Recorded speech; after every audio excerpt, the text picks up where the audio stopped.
this time of the season, especially in the East where the standings are, how much time do you spend looking at what other teams are doing right now? Not a lot. I mean, you see the scores every night, and I think we're still in it. We just have to give ourselves a chance now in the upcoming stretch, especially playing really good teams, and we got to come up with points. I think today is a really good challenge to get even a step closer to being a real good team, and we got to start beating the top teams in the league. How exciting is it to look around and see so many teams competing for the spots and knowing each game means so much? Oh, it's great. I mean, it's obviously a lot more fun playing challenging and meaningful games, and we're right in that spot. We earned the opportunity, and now it's just up for ourselves to stay in that spot and keep hunting those points. Do you look ahead at your schedule? Is it still one day at a time for you and the team that's up next, or how much do you look ahead and see what's coming?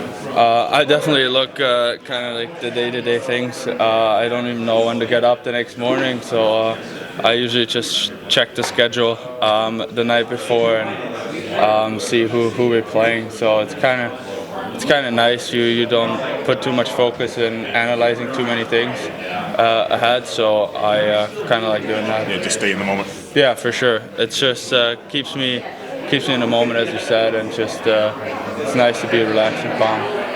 Well, the defensemen continue to chip in offensively this season. When you guys are able to have so many attacking, scoring options, what does that open up for you guys offensively? I think it just gives our forward more time and space. I think the other opposing team has to respect the Ds a little more. That means forwards are creeping out more. That means on the other side the D zone will be exploited, and our forwards can sneak in those kind of spots, finding our high guy more, and hopefully create even more offense out of that. The Flyers come in and one of the top-ranked PKs in the league. Offensively on the power play for you guys, what's kind of your focus in those habits that you've been talking about this season? Just simple. I think we've been really good against really good PKs.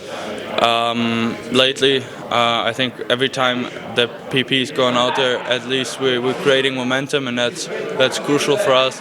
And tonight it's just going to come down to keeping it real simple, easy movement, and then just creating a shot mentality. I know last game you didn't quite come all the way back, but is there a confidence to be taken from the way that you all have found success in both tight games and coming from behind throughout this month? For sure. I mean, you saw it in the Tampa game too. I mean, we were behind there too, and we still knew we'll find ways to stay in those games and even come out with the win. And last game, we just did too many easy mistakes. We were there in the third, but weren't there in the second. So I think we always know we can come back, and that's definitely something we can build off. Seems like Kane was out there is another good sign. Yeah, good sign. Building up to skating. Went from his first time on the ice yesterday to getting some actual reps today. So heading in a good direction. Again, we're going to be in that gray area.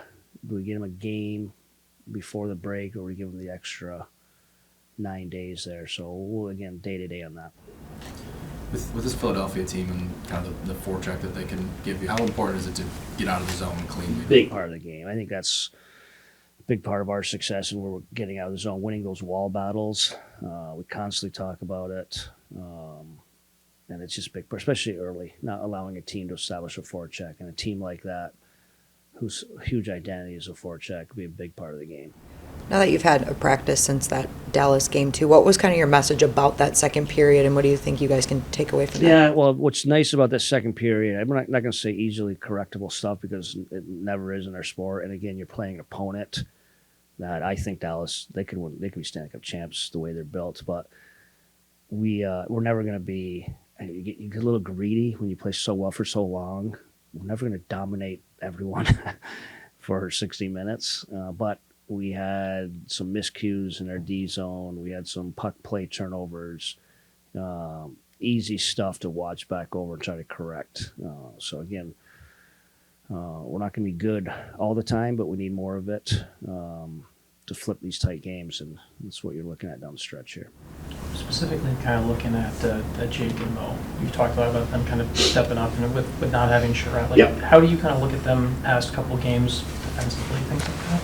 Good question. They were excellent against Tampa. but that's a comfortable matchup for them because their elite is quick, not big.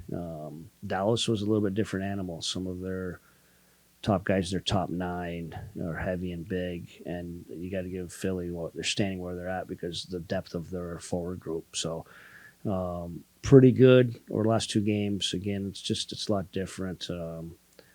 With Benny Sherrod out, he was taking some of those top matchups, obviously giving us a very comfortable top 4 for us. So we just got to share that around a little bit and ask a little more of that top pair. So good. Probably reflected our team the other night with like a little bit more consistency from them also. Is the reason you like their matchup against Quick just the skating, the transition? Yes, yeah, exactly. They're both quick. Obviously, Jake's a really quick twitch. Sometimes bigger, heavy, top 6 can be a matchup issue at times. You've talked about the importance of just depth players in comparison to the season last. When you're shuffling lines and those depth players are trying to get chemistry, how are you seeing their chemistry evolve and develop this season? Yeah, I think we're going to mention that yesterday. Just think the way our forward group is built, and this is a good luxury, is you're going to see some moving parts on there. It's just some of the DNA of our guys. You can't have all offensive, lean, anticipate forwards on a winnable roster. So, I think forward line's been pretty consistent. We've had some pairs. I think guys are pretty comfortable with whoever they had. I think we've had 8 games with 7 and 11. And that's a natural blender in that. I think we're 6-2. So guys have handled all those things pretty well. So I don't think it's an issue, but we want to find some combinations that can really go. I think we found one for a little stretch here with Kopp, Rass, and Fish. I think just always a work in progress. Bear with me on this one. It's been newly in my head. You've talked about looking for a checking line, and you've talked about what you used the example you had in Tampa. And I'm just kind of more curious now. In your definition in today's game, how would you define an actual checking line in today's NHL? You win your shift. You eliminate an opponent's top line, a momentum line shift. Got in, and again, even that second period, I was getting away from us on the other night versus Dallas. The Kopp, Rass, and Fish line would go out and win their shift. They had some sustained zone time and a couple of grade A looks, so they'd push back. So I just think that's where in an ideal world, these top teams, boy, you'd get a checking line and eliminate their top, and then you let maybe Dylan and those guys play some offense. I think, people keep asking why Philadelphia is so good.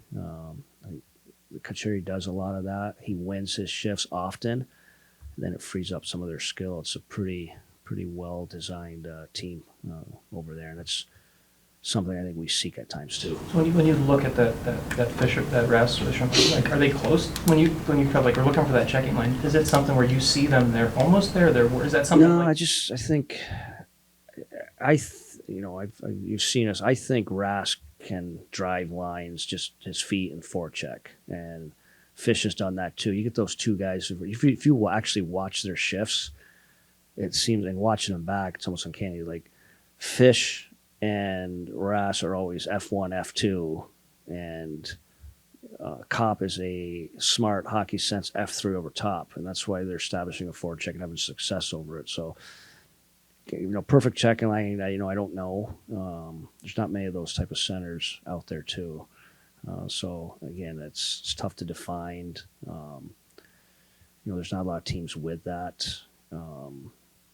There's nights you want it and certain matchups. I talked about the other night, even going into that Dallas game, the 3-line top heavy team is just a tough match for anyone. That's why they're top teams in the league. You mentioned Sherrod a couple of times. What's your read on how much longer it'll be with him? Yeah, I don't know if we'll see him. He's probably where Patty is. He hasn't skated yet. He is progressively getting better. There is probably some scenarios we might see him, maybe that Ottawa game, but again, we'll be in that mindset of, does it make sense to get one game out of him or get the extra 8 days there? So don't know if we'll see him before the break. I pretty comfortable that we'll probably see him after the break. In those scenarios, Newsy, what's going to be the deciding factor on whether that game is worth it or take the weight, the extra days? I think they're all worth it. I think it's the body, the health of the player. We want to be very careful. It's a rarity to get a long layoff like this. So again, it'll be a day-to-day. We'll get through tonight. We'll reevaluate where all those guys are at for Saturday. And then obviously the unique part of our schedule. We have 2 days before our last game for the break. Is there, just to hit the list of everyone, anything on Billy? Yep, Billy's close. He's going to actually, I think we're leaning towards getting him to Grand Rapids for a game, potentially on Friday. So I think we'll probably get one more skate today. We'll have a better feel if that's going to be a potential possibility. Thanks, guys.